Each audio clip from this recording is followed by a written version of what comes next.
Hey, listen to Commander Cookout Podcast, episode 125. I'm Brando. I'm here with Ryan, and today we're going to continue the arc of the audience 2.0, The Revenge, with a definitely not feather Boros deck. Now hit our theme song!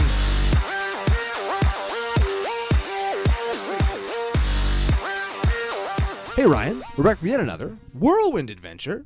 How you doing? Good. What's going down? Whole ton is going down, but before we get to it, we have to do the obligatory thank you to our super special, super secret, unsecret, really great sponsor, FaceToFaceGames.com. They are Canada's biggest Magic store. I don't like how I said that one either. What in the actual just happened? Yeah, I don't like that one either. I figured I'd try and up it at the end there, like I was asking a question. I thought of one today. I thought of one. Let's try it again. Let's try it. Hit me with it. I don't remember what it was now. Oh, well, F it then. Remember it? We'll try it again. We'll try it next week. We're going to get this. We're going to get there. Speaking of FaceToFaceGames.com, we have a giveaway with them for next week. Next week. That is the end of the longest arc ever on Commander Cookout Podcast. We could go for months. Like 190 more months. Yeah, we could just go forever with this. You guys have sent us so much stuff, and we super appreciate all of it. We got one more. Should we spoil what we're going to do next week just to get people excited just right now real quick, and we'll talk about the giveaways? I want that. I want to do that because last time we did it was like super popular and everybody appreciated it. Yeah, everybody dug it. So what we're going to do next week, for everybody that sent in lists or is going to send in lists, you've been thinking about sending one but you haven't, get them in now because we're going to do a rundown, like a roundup episode. We're going to just take a whole bunch of decks. We're going to cram the best parts of the best ones into one episode. So you're going to hear a lot of stuff. And if you've been thinking about trying to send something in, do it now. And maybe you'll hear about it on next episode of Commander Cookout. Yeah. Yeah, you know what? We probably can't fit in 190 more episodes. Decks. Mini deck text, that is, yeah. We're going to pick just the best parts of maybe... How many did we do last time? 4? 6? We did 4 or 6. Yeah, we did lots 5 or 6 or something. Yeah, we're going to just cram, a couple minutes each deck talking about a few unique cards or strategies, or just giving whoever sent it in a big FU because, like Brando said, we do super appreciate it. And, of course, it's sort of the wrap-up show for the arc. What is it, 7-episode arc? Yeah. Something like that. Because it's a wrap-up episode, we have giveaways to do. Tell us about those giveaways right now. All right, we got the Face-to-Face Games one that Ryan referred to. You can enter that one by going to FaceToFaceGames.com, setting up a account with them, and telling them that Brando and Ryan sent you. You can also comment on any of our videos that are posted on their page, also telling them how smart they were to pick up your show and ours. And we'll get you entered in to win a $25 credit from them. We also have a giveaway for a shitty pile of stuff from my foil bag. It'll all be one card themed from each episode that we've done based on what I can find and justify. You get that by checking out our YouTube content. That is on CCOPodcast on YouTube. Or Commander Cookout. Either will come up. So you go over there, you desecrate the like button's family graveyard. Oh, wait, I got it. Somebody said that they pump and dumped the like button. Nice. Which is a reference to last week's episode. I like that. That's very clever. See, you do that kind of stuff, you get entered in to win. We'll just send you some stuff. We just appreciate you guys coming in, interacting with us, and letting us know that you were there. Basically spray painting your name on the wall. Or you got the main giveaway for the whole arc. We're giving away the Dark. The whole Dark. The whole Dark. And you can enter to win that by heading over to iTunes or whatever iTunes is now, where the podcasts are. Is it called Apple Podcasts? I hope so. Maybe. That sounds like it could be what it's called. Wherever the hell they keep their podcasts now, and you're getting us from there, maybe. Leave us a good review, 5 stars, nice comment, or a shady comment, whatever. As long as there's a 5-star review attached to it and it's funny, we'll accept it. We'll get you entered into the physical hat that Ryan is wearing right now to win the Dark. Yeah, you would see that if you watched the pre-show. Correct. And you could watch the pre-show if you are in a position to help the channel grow, and you join us over on patreon.com/CCOPodcast. Check everything out there. If you're in a position where you want to get in on that, you are more than welcome. That also gives you access to our Discord channel, which is a party and a half. Yeah, even I was asking for Decklist help on there for the last couple days. Ooh. Yeah. But only for selfish and degenerate purposes only. Was my inspiration. Everybody else wants to build actual fun decks. Yeah. I was just being a jerk. Yeah, everything's fun, and then Ryan rolls in with his CDH nonsense. I was asking if fetch lands are still good in CEDH mono red decks if there's a lot of Ashiok planeswalkers that don't let you search running around CEDH tables. Apparently there's not, though. Huh. Or they just like eat a bag real quick because everybody wants to tutor all the time in CEDH. That's the thing. That's But the truth. hey, we're not a CEDH podcast. We sure are not. We talked about a lot of stuff. How about we read a commandy and then we talk about some more stuff? We were just talking about Patreon. We've got a couple shoutouts to do right after we read the commandy. The commandy is Brion Stoutarm. He is a giant warrior for white-red 2. He's a 4/4. He has lifelink and red tap. Sack a bro. Brion Stoutarm deals damage equal to sacrificed bro's power to target player. He's like a fling. He has a fling. He picks up a goblin by his dink, swings him around like a Goblin being swung by his dink? slingshot from the Bible, and he Sure. just chucks him. You know how like David and Goliath, he's got that swinging. Except in this one, Goliath is the one with the sling, and David's just having a fucking bad afternoon. I think I just spit all over the mic. Yes, that is what's happening. I've got a Brion Stoutarm deck. It's kind of like this one, but this one makes me want to change mine. Seriously, because it plays some cards that are actively bad. There are some cards in here that are just like, what in the hell is going on? But at the same time, they're actively really good in this deck, and I know that you are going to appreciate this.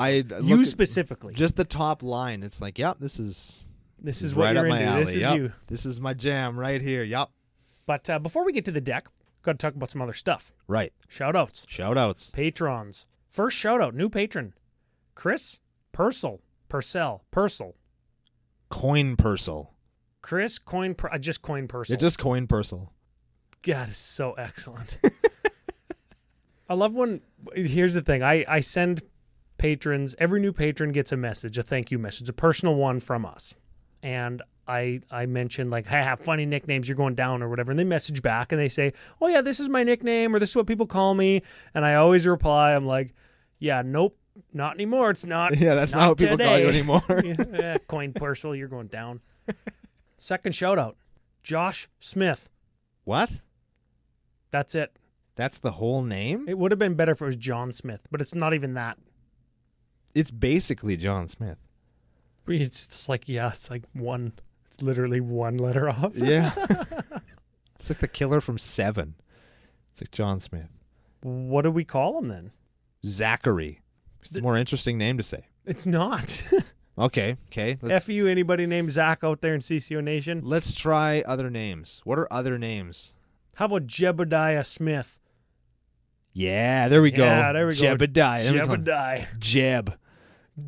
That sounds too much like Seb. And everybody's goddamn rock hard over Seb McKinnon. Okay, right, Jebediah. No shortening it. Jebediah Smith. Welcome. Welcome aboard, everyone. You are CCO Nation's first Amish listener. Very excellent. Yes. Last thing I want to say about the patron. New arc coming up. That means new patron sign-up gift. Yes. I'm going to call it an old favorite, but it's a new twist on an old favorite. Is it zombies with swimsuits on their heads? I was going to suggest that, but then we didn't get a chance before the show. Now the show's on. Like instead of a funny hat, it's like a pair of swimming shorts on their head. Like that would be funny because it's summer. It's funny. You're not so far off, but everybody's going to have to wait till next week. Ooh, big tease. What else we got to get into? We got, we did some shout-outs. Talked about the end of the arc. Talked about the end of the arc. Thanked everybody who was glorious enough to send things in. Sure did. I'm going to tell a story. Sure. This is a story. So me and Kyla, if anybody follows me on Twitter, you saw the picture. We were down in Edmonton for one of their Pride Festival festivities. And since I posted that picture on Facebook, I've actually got a few DMs on the Discord and on Twitter, and even a couple on Facebook. I didn't know any of you guys actually followed me on Facebook, but damn dirty creepers. Yeah, right. I had no idea. So based on what some people have been telling me, I just want to reiterate on behalf of Ryan and myself that no matter who you are on the outside or on the inside, or who you were or who you are, who you're trying to be, everybody is welcome in CCO Nation, and we are damn proud to have you here. The communities at large out in the world can be a shitty place. Not here. Yep. Yeah, everybody's welcome here, and we're damn happy to have you. I don't think we've said that for a while. I know that we sometimes you and I just talk and say, you know what, we really don't thank everybody enough, like at large, like address the whole CCO Nation on air. We say thanks to people when, you know, like when somebody buys a card from me, or, you know, we get a deck list or something. We say thanks to people individually, but yeah, huge shout out to everybody in CCO Nation that does tune in every week. I know that we kind of preach the Patreon a lot, or we direct you guys, we get you guys to help us do stuff with face-to-face, whatever it is. Like, I guess really, as long as you just want to be part of our community, that's all that we would ever ask. Yeah. And everything else is auxiliary, really, because we get to do what we love, and it's all because of you guys. Yeah, so thank you guys very much for that, and we, in return, try to entertain you and offer a place where everybody can have a good time and be who they are. Speaking of that, you made me remember. Ooh. CCO House is booked for Vegas. It is. We've got I want to say a 7-person house. Holy shit. Airbnb, walking distance to the convention center, whatever that means. Yeah, that could mean a lot of things in Vegas, man. This is how it was described to me, and I could show you the text. Walking distance to the convention center, to the Strip, and a block away from a liquor store. That last part is great, but let's just unpack some of that, because the Strip isn't super duper walking distance from the convention center in itself, because it's 2,000 degrees outside, and I'm sure I passed at least 4 disintegrated dead bodies when I was doing the walk. If I wasn't as tough as I am, because I'm from like the dirty butthole armpit of the earth, where the weather hates us, I would be dead. So when you say walking distance, is it really walking distance? You know, when I had Google Maps, like where the house is, and it wasn't super zoomed out, I could see the convention center still on the same computer screen. Excellent. That's good enough for me. That's it. That's like the best measure of distance, I guess, is like how zoomed out do I need to be on Google Maps? We're fucking close. There we are now, yeah. And we're going to have F.U. Joel, F.U. Dude Bros-in-Law, Lenny and Steven. Yep. And a couple of new friends. So I'm looking forward to meeting them too. Hopefully they're not axe murderers, serial rapists, or thieves. Yeah. Probably they're not. Like, I mean, less people like that exist than people who are actually nice, but you never know. Yeah, we haven't run into any yet. So, I mean, there's time still. Should we do a deck? I guess. Some effing guy just looking in the window at us. What? Really? Caged monkey sucker. You get out of here. You can go do your work at the office. It's a weird part of being here on a Tuesday. You've never been here on a Tuesday before. Yeah. Yeah. Actually, we haven't. Look at McNuts over there. Yeah, MC Nut. She's our local news anchor, friend of the show. I don't think we've ever actually talked about her on the air before, but she's here like every week when we come in to record. She's always here. She makes really good cookies around Christmas time. She's an excellent cook/baker. I thought you were going to say she makes really good money for being here this late. We work in radio, dude. And I know that's like a cliche joke. Like, oh, I work in radio. I don't make any money. I think that's a joke for like every profession, unless it took you like 9 years to get your degree.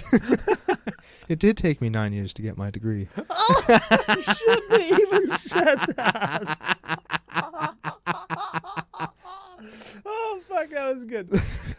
All right, man. The deck. The deck. We start with creatures as we are wont to do. We do them in alphabetical order. I'm actually not going to change things up because I'm really excited where things are going with this one. How many creatures we got? 25. Squats now. Yeah, you got the joke. Yeah, I got the joke. That's awesome. All right, the first one is Arc Runner. Should we clump? No. No clumping. No, we want to talk about each and every one of these monstrosities. Okay. Maybe not at length, but. Arc Runner. 3 CMC 5/1. What? Haste. At the beginning of the end step, sacrifice it. So you play it, pound in for 5, sack it to Brion to do 5. Okay. That's what that card does. It's also an Ox. Weird. Yeah. Next up, we have Archetype of Courage. White 1/2/2. Creatures you control have first strike. Creatures your opponents control lose first strike and can't gain first strike. fine, I guess. It works really well with creatures like Arc Runner and our next creature. Yeah, I was just going to say, why do you need that? But you need it because your thing will just die. And because combat damage doesn't use a stack anymore, there's old Ryan and Brando. Yeah. You have to have first strike to kill their thing if they want to block, and then still have a body left over to fling. Yeah. Okay, yeah, I understand now. Yeah, and then it works really well with Ball Lightning. Red, trample, and haste, 6/1, end step, sack it. So you swing in, they block, they try and chump it with their 2/2, because like, ooh, I'm going to block you, and whatever. You're going to trample over their guy eats shit, they take 4, Ball Lightning survives, you fling them at their face for another 6. Because it's got first strike. That's right. Yeah. Very important. Next up, Blistering Firecat. Red, 1/7/1, trample, haste, sack it at end of turn. But this one, you can play face down as a morpher for 3, then turn it face up for red. Total investment of 5 to get a surprise no block in there. It's pretty good. Yeah. Next up, we have Burnished Heart. This is a 2/2. You sack for 2 basics, put them on the battlefield tapped. It's just a mana dork. Cosmic Larva. I'm not sure what's happening there. See, what this is you got this little guy, and he lives in this dome right here. And then he wants to grow up to be big and strong, but he doesn't want to leave his dome because he wants to live in the dome, which is kind of like his mom's basement. So he has this little hose that comes off, and it gets plugged into the dirt, and he sucks up all the stuff that he needs. Oh, I thought that was his poop tube, so he doesn't have to, like, get up out of his chair when he's eating Doritos with one hand and playing WoW with the other. It's probably that, too. He can operate as both. Yeah, he's a larva. He eats and poops out of the same tube. Yeah, that's fine. Yeah, that's how larvas work, man. Okay, yeah. Yeah. He's a 7/6 for 3, trample. At the beginning of your upkeep, sacrifice Cosmic Larva unless you sack 2 lands. I assume you just play him and toss him. I suppose. Because he's... There's ways to give him haste. We'll get there. All right. How about Felled into the Third Path? 3 mana, 2/3. You pay 3, pay 3, tap him, put a token onto the battlefield that's a copy of target creature in your graveyard, except it's an artifact in addition to its types. It gains haste, then you sack it at end of turn. So you get your Ball Lightning. So anyway, Felled into the Third Path really good in this deck because your guys are going to go to the graveyard, you can get them back, fling them again. Yep. Good stuff. You could also get back your Greater Gargadon. Greater Garg. So this is a 9/7 for 10. God. But it has suspend 10 for just red. You pay red, suspend it. Every turn you take a counter off. When it's got none, you cast it. So suspend 10, wait 10 turns, not a chance. Sacrifice an artifact, creature, or land. Remove a time counter. Activate this ability only if it's suspended. So if you have your Ball Lightning and your Cosmic Larva and your Blistering Firecat, and no Brion, you just go sacrifice, because you're going to have to sacrifice those things anyways, and you just rip counters off your Greater Gargadon until you get a 9/7. It's pretty good. Ooh. But he's fine. He's fine. There we go. He's fine. All right, next up. This also works really good with your Greater Gargadon and your Brion Stoutarm, Kiki Jiki Mirror Breaker. Yeah, okay, wait a second. What's going on here? 2/2 Goblin Shaman with haste for red 2. Ooh. Tap him, put a token onto the battlefield that's a copy of target non-legendary creature that you control. Gains haste, then you sack it at end of turn. Greater Gargadon City, baby. Yeah. Yeah. Or Fling City, or just make 2 Ball Lightnings. Yeah, if you're hurting for mana, you could maybe do the gilded thing. What's it called? The Burnished Heart, I guess, and sack the token to get a... I just like damage. Like, give me 2 7-power guys. Just give me one and then give me another one for free every turn, and I'll just kill you. I'm just trying to prove how versatile goblins can be, Ryan. Come on, man. Kiki Jiki has a lot of little weird hidden talents. Yeah, we're going to see one of them at the end of the creature section. We also have Core Cartographer. That searches for a plains, put it on the battlefield, tap for 4 mana. Malignus. Malignus. Now Give me we're a talking. Malignus with your Kiki Jiki. Yeah. I actually, you know what? Feldon and Malignus are both in my Brion deck. That's the only crossover so far. My Brion deck is fairly like standard Brion deck. This one so far has not been. No. Malignus, though, is a star for red 3. The star is equal to the stars are equal to the opponent with the highest life total, half their life. So if somebody's at 40, it's a 20-20. Yeah, fling. Take 20. Take 20, and then if, like, whatever the next highest life is, that's Malignus's new life. If you flung your Kiki Jiki copy, that is. Yes, or if you brought him back as an artifact with Feldon or something. My favorite is like when somebody's at 20 and somebody's at 40, and you just cast Malignus and just dome the 20 guy and kill him. You're a bad person. Well, I mean, it's Boros. Boros has got to do what Boros got to do. That's true. Including play Neheb the Eternal? Oh, you know what? Stupid us. We didn't say. This is the Arca audience, and we didn't even say that this is Samuel Griffin's Brion Stoutarm deck. Oh, Sam Griffin. I remember giving him a funny nickname, but I forget the nickname. It was a Family Guy reference, I believe, right? I don't know. Have we given him a nickname? I think so. Well, Sam Griffin, you're like regular Stewie Griffin. I don't know. I don't know what it is. Anyway, this is the number one, according to Tapped Out, the number one Brion Stoutarm list according to like comments and upvotes. Ooh. Yeah, so that's how you know that this deck is spicy. Yes. I should have said all that at the start. It's like I'm not a podcasting professional. Okay. Sometimes we forget stuff. We were so like amused with ourselves. We managed to get through that whole like intro with like pretty quick. Yeah, I guess It's like, oh, it feels like we forgot to talk about something. It turns out we did. I was like, no, we're fine. Yeah, It's we fine. definitely didn't. It was good. There we go. There it is. What are we on? Neheb? We're on Neheb the Eternal. Neheb the Eternal. 4, 6, or 5. Afflict 3. So, like, if you block him, you lose 3 life. If you don't block him, you take 4 damage, right? That's right. Who cares? At the beginning of your post-combat main phase, add red to your mana pool for each 1 life your opponents have lost this turn. Fling Malignus. Take 20. I'll get 20 mana. That is so good. Oh, baby. This card is so... What were they thinking? I don't know. That card is so good. He's awesome. Yeah, that is a mighty card. And the picture's badass. He's so cool. You know what else is cool? Nova Chaser. Oh, baby. This is a good combo with another card in the deck and a couple cards from now. 2/10 Trampler for 4.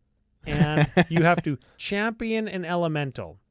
And it's funny, when you read the reminder text for champion, when this creature comes into play, sacrifice it unless you sacrifice another elemental creature you control. You remove another elemental creature you control from the game. Oh, you exile it. Okay. You exile it, and then when this thing goes away, you get the original creature back. Okay, so you can exile your ball lightnings? Correct. Fine. You know what's better than that? Is like, if you don't have any other elementals, that's a triggered ability, so you can just have that trigger, then fling them, and then F him. yeah, then who gives a shit about him because he's dead and somebody took 10. Yeah, he already did 10 to somebody. Oh, that's good.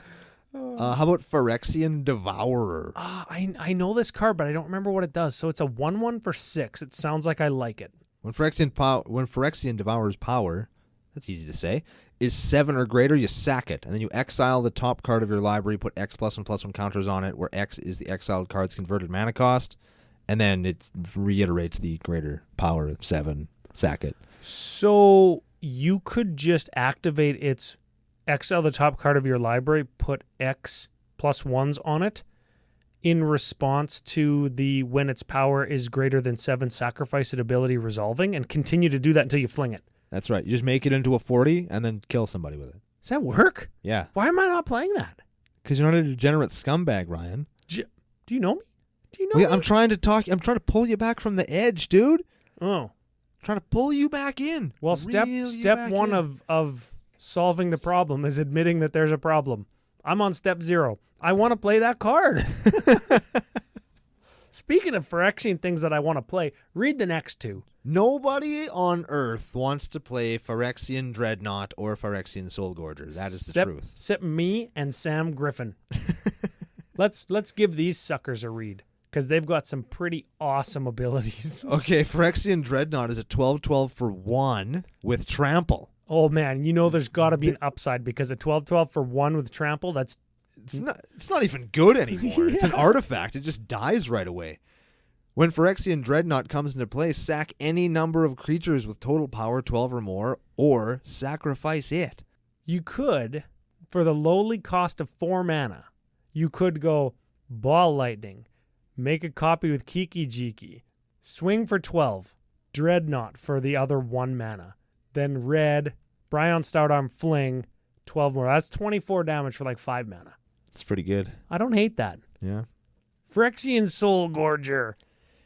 That's an 8/8 for 3 with cumulative upkeep, sack a bro. Whoa. It's an 8/8 for 3 with cumulative upkeep, sack a dude. Then you sack 2 dudes. Then you sack 3 dudes. Correct. You probably just sack him to Brion Stoutarm. Yes, and do 8. That's what you do with him. And I was going to say we recruited to this guy earlier. Oh. We referenced this guy earlier in Recruiter of the Guard. 1/1 for 3, enters the battlefield, search your library for a creature with toughness 2 or less, put it into your hand. You just get the, what's his name? The Nova Chaser, because he's a 10/2, and you just find him. Or you get your Phyrexian Devourer. Yeah. Or your Ball Lightning if you're really hurting. I guess. Yeah. But why would you get that one when you could get Nova Chaser or Phyrexian Devourer? Next up, we have Sarah Avatar. Oh, yeah. 7-drop, power and toughness, each equal to your life total. Boo. Yeah, and remember, Brion Stoutarm has lifelink. So if you fling a 12/12 and you're at 40, she becomes a 52/52. That you fling. Yeah, did I say Phyrexian Dreadnought? You said fling a 12/12. Everybody knew what you meant. Fling a 12/12, become a 52/52, fling your 52/52, and win. Yeah, and then you use Felden to make a copy of it. Then you fling your 104, and you probably won the game at that point. I love flinging 104s. Yeah. And then we got a Solemn. Everybody knows what that does. Next up, we got Spark Trooper. Spark Troop. Yeah, this is 4-drop, 6/1, trample, haste, lifelink, sack it at end of turn. So this is like Ball Lightning plus white for lifelink. Spite Bellows. You can find this with your Recruiter of the Guard too. This is a 6-drop, 6/1 with Evoke for red 1. So you can cast it for 3, but then you immediately sacrifice it. When it leaves the battlefield, it deals 6 damage to target creature. So if you evoke it, it'll deal 6 to target creature, and then Brion will do 6 to target player. So it's still getting its guy, essentially, right? Still doing its job. Okay. It looks like a piece of shit with a mouth. There's a Sun Titan. It looks like a piece of shit with 4 mouths. 1, 2. Yep. Sun Titan. That gets us a 3-drop back. Have we seen anything we want to get back? Yeah, what about Ball Lightning? No, and I don't Phyrexian Dreadnought. Yeah, Phyrexian Dreadnought is what you want back, not Ball Lightning, because you got to get it back during combat, and then it just dies. There's no point in that. How about Thunderblast? 5-drop, 7/2 haste. Thunderblast has trample as long as it's got a -1 counter on it, and it's got persist. So you attack with it once and deals it 7. It dies, and then it comes back as a 6/1, and it has trample and haste. It's pretty good. Yeah, I don't mind it. And then everybody knew this was coming once we said Kiki Jiki. We have a Zealous Conscript. If you play it on its own without Kiki Jiki, it untaps Brion Stoutarm, so you can fling another dude. Yep. Or it takes control of somebody else's dude, so you can fling it with Brion Stoutarm. Or if you have Kiki Jiki, you just win the game. Yeah, this is a fairly standard Brion Stoutarm include because it steals somebody else's creature, and you can attack them with their own creature, and then you can fling it to not give it back. A lot of the times, like let's say you steal their only creature and it's a 5/5, you hit them for 5, you fling for 5, and you gain 5 life. That's a 15-point life swing just by playing a Zealous Conscript and having another red for Brion. It's very good. Yeah. It's a good card. All right, let's move on to the instants. Sure. There are 5 of them, and the first one is Enlightened Tutor. Search for an artifact or enchantment, put on top of your library. Fatal Frenzy. That doubles a creature's power? Nothing like doubling your Phyrexian Dreadnought's power at instant speed before its ability resolves and you fling it. It's basically Berserk, except it doesn't kill your guy at the end of the turn. It costs 3 times as much as Berserk. It costs 200% more. 300%. Is it 300%? 3 times as much. Yeah, I suppose, yeah. All right, next word is Onward to Victory. That's a split card, but it's one that I acknowledge because you get to play both sides. Yeah, and it's like the sideways one. The Onward is target creature gets +X, where X is its power, so it's an instant Fatal Frenzy, and then its Aftermath card. You can only cast this one from your graveyard. It's a sorcery, though. White, 2, target creature gains double strike. So if you have 6 mana, you double its power and then give it double strike. So you're quadrupling its power if it attacks. Yeah. Yeah. That's Onward good. to Victory on a Ball Lightning is probably it's not gonna win you the game. Well, it'll kill one person. Yeah, you make it a 12. It's 12. You make it a 12/1 trampler, and then you give it double strike. That's a 24 damage card, and then you fling it. That's 36. That's good. That's probably gonna. Oh, by the way, I was wrong about Fatal Frenzy. You do have to kill the creature at the end of the turn, so it's just shitty Berserk. Oh yeah, sacrifice it at end of turn. Yeah. It says right on the card. Good job, boys. It's just shitty Berserk. Dang. All right, we got a Radiant Purge. Radiant Purge and Swords to Plowshares. Can I clump them? Yes. They're both removal spells at 2 and 1 mana. They both exile too. I suppose that's important. Yes, they exile some things. How about sorceries? Let's do some sorceries. Yes. We have Chandra's Ignition. Oh baby. This card won me the game the last 2 times I've cast it. We don't talk about this card very often. This is one of my favorite cards in red decks. Tell them what it does, Ryan. Yeah, I might as well. I've talked about it this much. Red 3. Target creature you control deals damage equal to its power to each other creature and each opponent. Sick. Yeah, nothing like... It's a sorcery, but you just have to be a little bit creative with your sequencing, right? You pump your guy, you double his power, you give him double strike, you attack, he lives, you Chandra's Ignition, and then you fling it with Brion Stoutarm. With the Chandra's Ignition on the stack, because it would actually kill Brion. Yes. That is a whole ton of damage, right? Like Ball Lightning, double his power, so it's 12. And then you give him double strike. What do we say that is? 36? Yep. Sure, 36. And then you Chandra's Ignition for another 12. That's 48. With Chandra's Ignition on the stack, you fling for another 12. That's 60? The 36 was including the fling. Yes. Yeah. What did I say, 60? It's 24 from attacking with the Ball Lightning, then 12 more from Chandra's Ignition, then 12 more from... Death. Yeah, it kills somebody. Death. It's death. And everybody else takes fucking 12. And more importantly than everybody else taking 12, everything else takes 12. It's pretty good. And you don't give a shit because all your creatures are going to die at the end of turn anyways. You're just going to sacrifice them because they all suck. Which is what I love about the deck. It's just this. Here's one of my notes. We're going to talk about this, but we'll just do it now. Okay. Boros can't ramp very well. No. So what does it do? Play shit. Just plays cheaper shit that just isn't as good. It's like... Yeah, just play Let's some just junk. put some sawdust in the carburetor. It'll make it run quiet for a couple of miles while I'm trying to sell it. Yeah. Take 12. And if your Chandra's Ignition doesn't do it, you can Descend Upon the Sinful. Oh, yeah. Exile all creature for 6 mana. If you have 4 or more card types in your graveyard, you get a 4/4 Angel. Whatever. You should get a 4/4 for each creature that died. That's better. I always thought that. Anyways. How about Harness by Force? We never played this one before. Nope. Red 1. Gain control of any number of target creatures until end of turn. Untap those creatures. They gain haste until end of turn. So that is like a threaten effect. But just wait, there's more. It's got Strive. And for each target you target beyond the first, you pay red 2. And you get to choose another target. Like you get to steal another thing. Do you pay the cost before the person becomes the target? Yes. Is that how that works? Or does something become the target, then you pay for it? You put the spell on the stack and choose targets. Then you and pay for cost. each target you pick beyond the first, you pay 2 extra. Or sorry, 3 extra, the red 2, in addition to the red 1 of its normal casting cost. I don't remember if it's as the spell resolves. I don't remember the exact timing, but you can target any number of creatures. It only affects the ones that you pay for beyond the first, but you can target any number. Interesting. It is actually interesting. Yeah. Why don't you play Strive cards in your Hirobi deck? That's exactly why I was asking. That's why I was asking.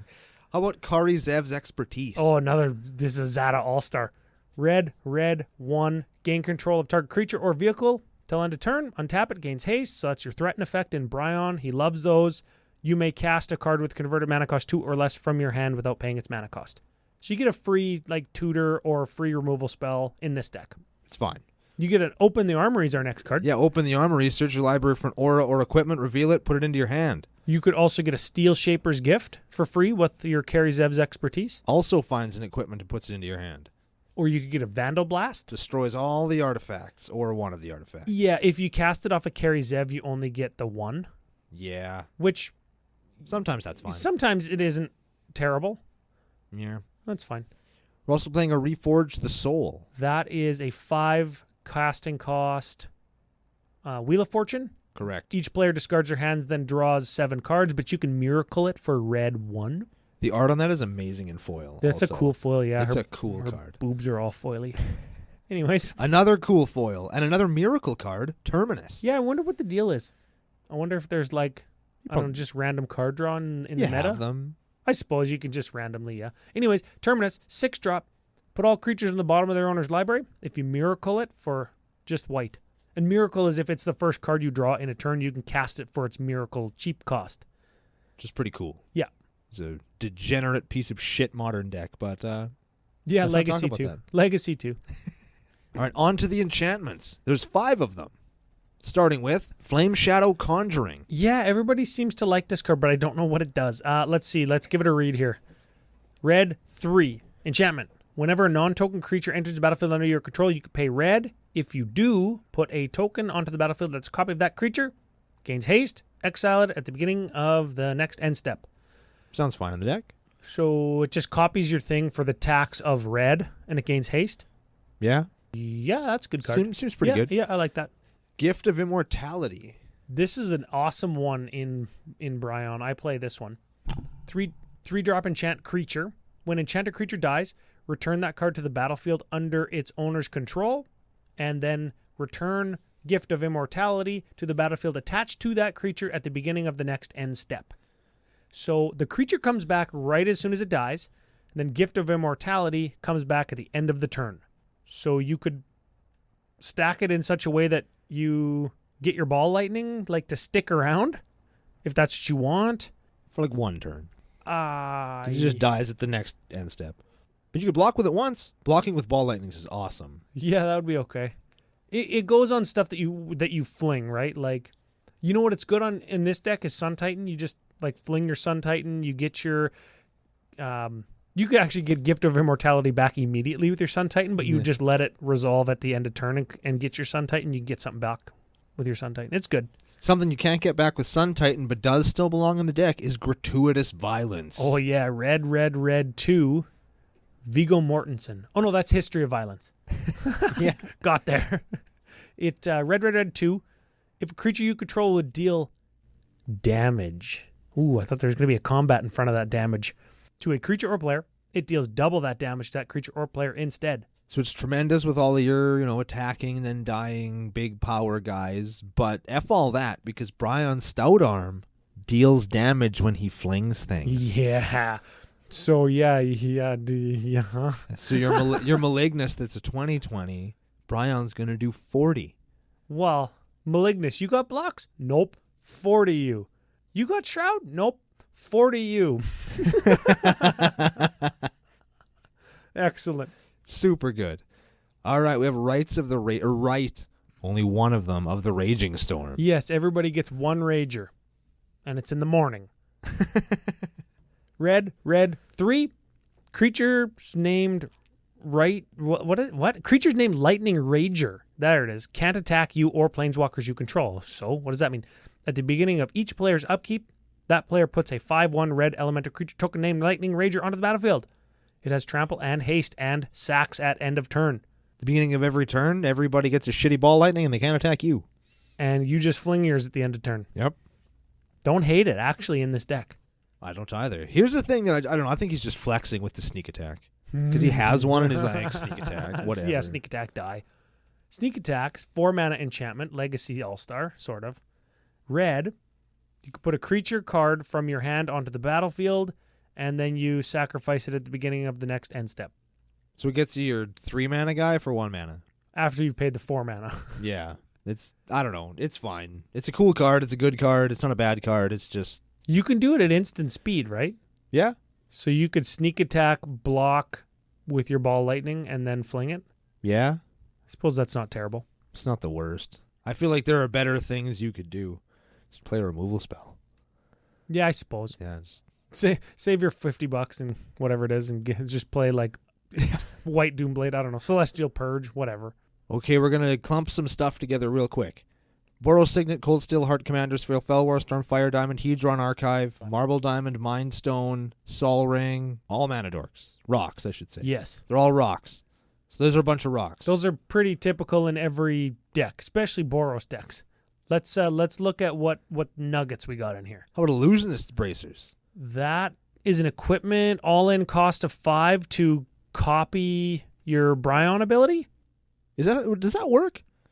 Like, if your ability is fling, does he do the fling damage twice, or do you have to sack 2 things and then? Sacrificing it is part of the cost of the ability. Okay. So you pay the cost once, and then the fling damage and lifelink, as a result, is the effect. Excellent. Actually, the fling damage is the effect, and the lifelink triggers off of him dealing damage. So he would deal damage, and then he would deal damage again. So it's essentially it copies it, and then you gain life twice. It's fine. Infiltration Lens. I play this card in lots of Yeah, all in cost of 2. What we mean is 1 to cast, 1 to equip. That is 2 mana. Whenever it becomes blocked, you may draw 2 cards. So don't block, I draw nothing. Block, and I draw 2 cards. in Boros. Yeah. Or just I'm going to double and then double strike. You can block my Trampler to try and take like 3, 4, 5 less damage. Or I can draw 2, and I can draw 2. Yeah? It's a good card. I like the art a lot on Lifeline. I have painted that card exactly 1 time ever. Ooh, was it nice? Yeah. But it looked cool. Yeah, it did. Yeah, it did. Lifeline. Every Thursday on our Facebook page. Oh, there it is. Lifeline. 5-drop, Urza's Saga, so you know it's going to be good. Whenever a creature is put into a graveyard and a creature is also in play, return that creature from your graveyard. That is weird wording. I Yeah. think there's a typo on that card. This one's got a weird wording, so this is the actual Oracle text. We looked it up. Whenever a creature dies, if another creature is on the battlefield, return the first card to the battlefield under its owner's control at the beginning of the next end step. It's not really written like that on the card, Not even close. but it is symmetrical in real life. Yes. So if you have a guy and my guy dies, my guy comes back. But if your guy dies and you have a guy, your guy also comes back. So you can fling him again. What you said. Yeah. All right. We have Greaves. Everybody knows Greaves. We have Mask of Memory. All in cost of 3, and when equipped creature deals combat damage to a player, you may draw 2 cards and then discard a card. Oh, Masterwork of Ingenuity. That's a 1-drop, and it copies any equipment that you have, right? Yeah. Can you imagine what is the double ability one? Illusionist Bracers. Illusionist Bracers, copy it so your ability gets copied twice. So when you fling your Malignus, it deals like 60. It's pretty good. It's fine. Yeah. It's fine. Because Brion, like if you fling and deal 60 to the guy with the highest life total, or like 20 and 20, it still has the memory of 20 damage when you copy it. So you can hit somebody else for 20, even though the guy with the highest life total is at 0 now. Nice. Yeah. We have a Mimic Vat. Everybody knows Mimic Vat, I think, at this point. It copies a dead creature. You can make it, then it dies at end of turn. Yeah. Phyrexian Processor. Oh, baby. This one's a tricky one. 4 mana. When it enters the battlefield, pay any amount of life. You can pay 4 again and tap it to put an XX black minion creature token onto the battlefield, where X is the number of life that you paid. So if you could play this later on in the game after you flung a few things, you could pay like 40. Yeah, the biggest one that I've ever seen and had the player be successful is 20. So you just make a 20/20 every turn. It's pretty good. Yeah. Use 1 fling and you've made your life back. Yeah. Yeah. That's good. Sculpting Steel. Copies an artifact for 3 mana. Skull Clamp. Draws cards. Swiftfoot Boots. Haste. Hexproof. And Well of Lost Dreams. Ooh, okay. 4 mana. Whenever you gain life, you may pay X mana, where X is the amount of life that you gained. If you do, draw X cards. It's less than or equal to the number of life you gain. So if you gain 5 life, you can pay up to 5. Oh, yeah. I was going to say that's no good if we gained 50 life. I don't just have 50 mana kicking around, but you can pay 1 and draw 1 card. That's very good in a deck like this where your plan is to gain a bunch of life. Yeah, and your plan should always be draw a bunch of cards. That's the deck. Any interesting lands? We've got your guy loses Shroud land. You got some double color lands. Inventor's Fair, because it's like tutors for an equipment late game. If there's an Inventor's Fair, I always would love to see Great Furnace, Ancient Den, and Darksteel Citadel, just because they count for Metalcraft, and you need Metalcraft to activate the tutor effect on your Inventor's Fair. Yeah, that's the thing. Yeah, you should play your artifact lands, kids, if you're playing Inventor's Fair. Other than that, it's all just kind of standard stuff. Temple of the False God, don't play that. Temple of the False God, immediate cut for the new Horizon land that pings you for 1 every time you use it, but you can sack it to draw a card. Yeah, or like Sunscorch something? Yeah, or just this is just me being crazy, a mountain. I don't hate that idea. Because on turn 1 you play that mountain, you can get mana out of it right away. Do you need that in this deck? Yeah. Could be plane chasing. That's the deck. So what are we looking at here? First, I would just want to go back to the number of upvotes and comments on this deck and stuff, and the write-up and the pictures. And it's a very well-manicured, it's like the bikini line for this tapped out page is really nice. And it shows, and this is what CCO Nation's all about, is people taking pride in their unique builds, their janky decks, and their things that are, I'm going to say, somewhat unique, even though this deck does play a few tutors. We're not going to hate on it too hard. No, it's a good deck. It's a fun deck. It's something different. It's something cool that you see around sometimes. And again, like you say, the tapped out page is very nice. It's got pictures and shit. I like things with pictures on it. Yeah, so even if it makes things really hard. If I didn't have glasses, I couldn't read any of this. yeah, it's got different colored text, and there's like a light colored picture. It's like, it's madness. It's just kind of. There's only like one foil card in the whole thing. Phyrexian Processor. I appreciate that. I'm way less high on this deck now, knowing there's only one foil card. Well, they could be just like me, and they just don't update for foils. Yeah, I guess. Let's get into some strengths and weaknesses. Sure thing. Would I be incorrect in saying that this deck has a high damage output potential? Yes. You would 100% be correct, yes. We've gone over that ad nauseum lots of times. Okay. It has the opportunity and sort of takes advantage of utility lands. Tutor on a land in Inventor's Fair. You could play some artifact lands to go along with that. It's got the Scry land. You could play the draw card land because you're in enemy colors. Has the ability to end the game very quickly. You can take out the lowest hanging fruit, and by taking out the lowest hanging fruit, it doesn't really hurt you that much. Well, yeah, you actually benefit from it. Like if somebody just by gets knocked down to 10, you could be like, oh, end of your turn, kill you, right? Then you untap, and it's like nothing ever happened except you eliminated a player and you have 10 more life. It's one less person trying to F up your basic Voltron strategy. Yeah, and you know what I like? This is kind of Brando removal. This deck does it good in that somebody's got a utility guy or like a mana dork or something that you want dead that they're not attacking with.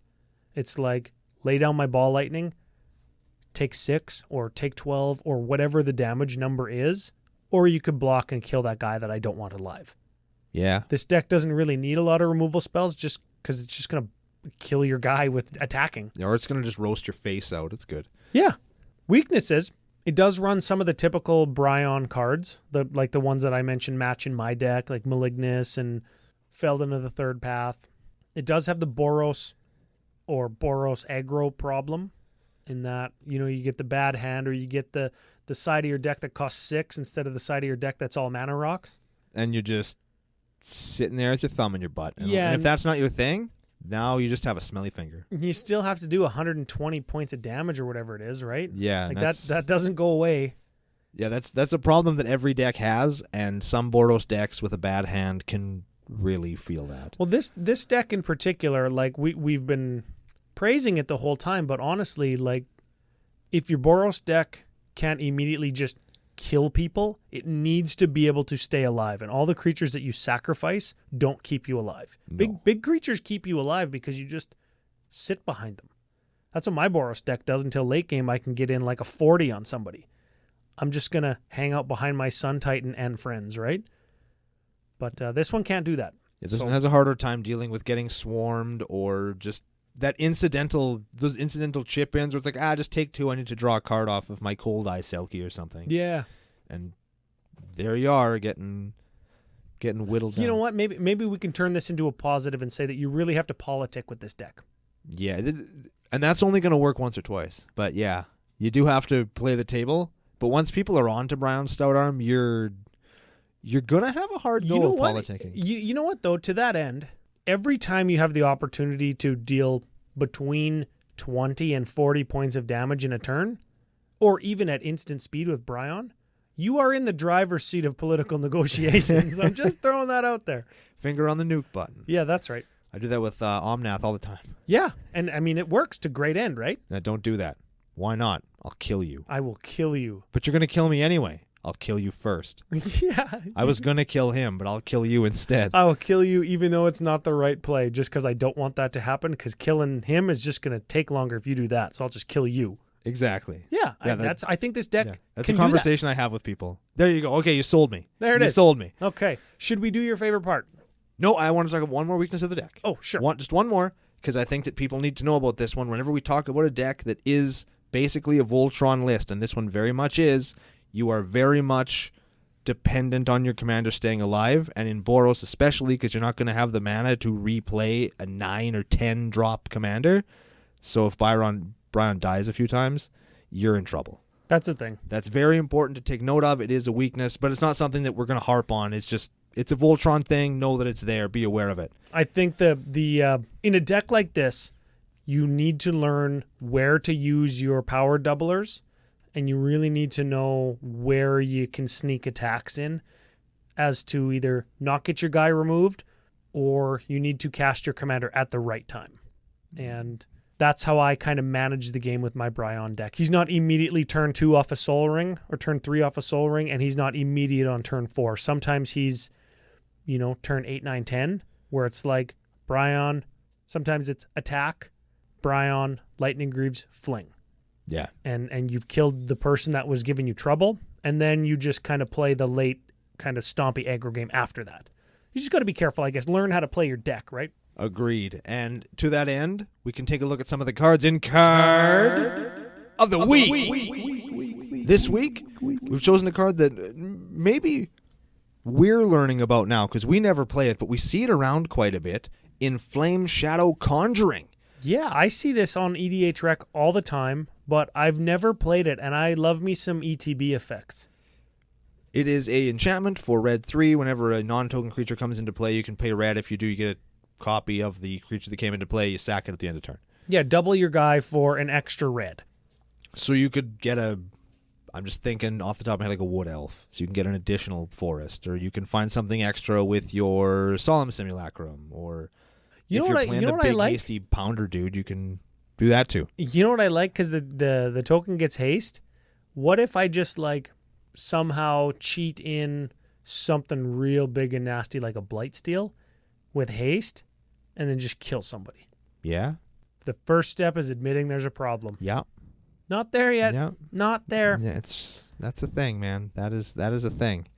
All right, if you want to pick up one of these fine things for yourself, it is $1.50 American or $63.91 Canadian. If you like your bling in your commander decks, there is a serious command tax on this card. You're looking at about $9 American or about $265 Canadian. That's a that's like a 4 times multiplier. That's pretty big. Yeah. That's a lot. But yeah, there you go. Card of the week. Should be your favorite part of the show? You mean the milk list? That is what I mean. List. Got there. Everybody loves the milk list. Yes, so the milk list, as per edhrec.com, is a list of every card from 0 up to 13 today. Huh. In the color combination that we're talking about today, Boros, or as the kids say, Fling most? At the 0 drop slot, are we playing a Mana Crypt? We are not. Damn tryhards. Even in Boros. Well, especially in Boros. Yeah. That's because you actually have to try hard. Yeah, that's why they printed cards like that, because Boros just can't ramp.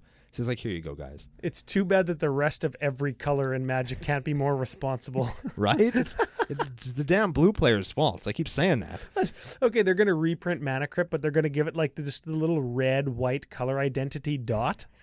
Right? So you can only play it in Boros decks. Okay, 1 drop slot. Every list is Soul Ring except mono green. So we're looking at the second most commonly played at the 1 drop slot. Swords to Plow.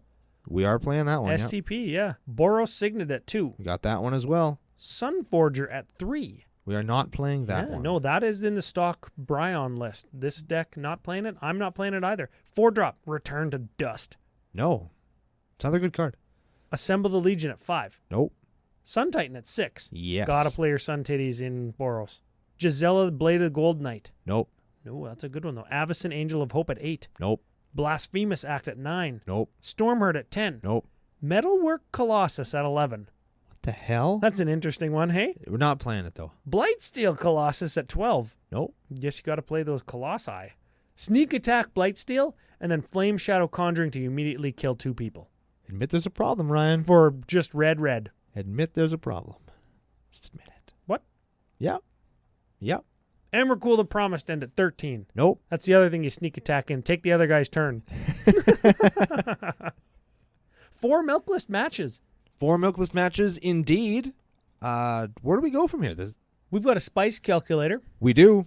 So statistically, scientifically, mathematically, this is how spicy the deck is. I lost my train of thought. I was going to say something, but then I didn't. I could actually see the train slowly tipping and falling off the tracks. Yeah, so... The engineer's drunk. It's just, 100%. It's Magic Night tonight. Maybe we'll get drunk. Maybe. Anyways, popularity on EDHREC.com. 335 Brion lists? Really? Is that still accurate? 336, according to the up-to-the-minute thing we're using here. Whoa. Makes him like... Seventh most? He's like the last of the ones that I look at and think, man, I should play that. Number 1 is Feather. Already. You guys what did I tell you? What did I say a couple months ago? Feather is going to be the most built commander of 2019. Just stop it, you guys. I think Atraxa might still be the number 1 built. No, she's not. Feather's winning. Is she winning? Since Feather came out, more Feather decks have been built than Atraxa decks. Dang. Yeah, Feather, man, people are super hard. Pants tight. Don't get it. Not just in the morning. Do not get it. Well, anyways, average CMC of this deck, 3.42. It's fine, right? That's right where commander decks like to live. Critical turn. The turn in which you could attack with a ball lightning, double its power, and still fling it. So that's like turn 8. You think? Not turn 6? My math says 6. Off of like a mana rock. Swing with... You have to 3, 6, 7 mana to do that. You could have 7 mana on turn 6. There is 13 mana rocks in this deck. Sure. Yeah, well, if I'm swinging with a double strike or a double power ball lightning and can still fling it, you're in for a world of hurt regardless. So yeah, that's a thing. Anyways, 4 tutors in the list. That's going to crush the spice rating. That's going to cripple you, yes. And I know I said that this deck is fairly unique from other Brion Stout Arm decks on EDHREC.com, but because we're playing a Boros aggro deck, we have a ton of crossover with the stock list in the enchantment and artifact section. And then in the tutor section, like the tutors even match. So we're playing tutors that match the stock tutors. Oh, no. So we punch it all in. We get a spice rating of 33. Ouch. Yeah. Now, we could bump that up. If we took out the artifact and equipment tutors, we could go up to a spice rating of 46. That's passable. That's close to the 50 test. If we do that, you'll like this. Maybe this will give it the honorary 50. Okay. If we take 3 tutors out, we're going to save $50. That's pretty good. What do we put in instead? Beer into my belly with that $50. Hell yeah. And you just play 3 empty sleeves. And then they say, what the hell's that? I said, that's beer that I drank earlier. Oh, man. Yeah. Yes. Yeah, there we go. You probably can do that. Honorary 50 right there. That's it. That's the deck. We're going to give it the honorary 50 provided you cut 3 tutors and drink beer instead. Sam Griffin, get on it. Yes. You have homework. We've never given out homework before. This is exciting. Yeah, that's it. Homework. I went to school to give out homework, and this is the first time I've ever actually gotten to do it. That's excellent. I'm happy for you. Oh, I feel good. I'm happy for you. We've got some more homework for all of the CCO Nationalites. Tell them what it is. It is to go to wherever iTunes went to, where you get your podcasts. Leave us a really great review, or just a review, sweet comment, or spicy comment, whatever you want to do there. You will get entered to win our draw for The Dark. The Whole Dark! The Whole Dark. Or you can head over to any of our other social media areas, your Facebooks, your Twitters, your Tapped Outs, anywhere you want to leave a comment for us. That'll get you dumped into the draw for something out of the foil bag. Or you can head over to our official sponsor, face2facegames.com, and leave us a comment on any of our episodes there. Let Face to Face know that they made the right decision in picking up your boys Ryan and Brando. You'll get entered to win a $25 credit from that fine Magic retailer. Other than that, this is a really cool deck that's based on a cool deck that my man Ryan plays, so I dig it in that sense. I like that it's all or nothing. I like that you're going totally balls to the wall. You're even playing one of the 2 balls in Magic. So good on you, Mr. Griffin. I'm happy to see this, and I'm hoping to see some of this in Vegas, or things just like it, because I'm hoping that he will be there with this. That goes for the rest of you also. Everybody sent in all these lists. Bring them to Vegas. Play them with us. It's going to be a super good time.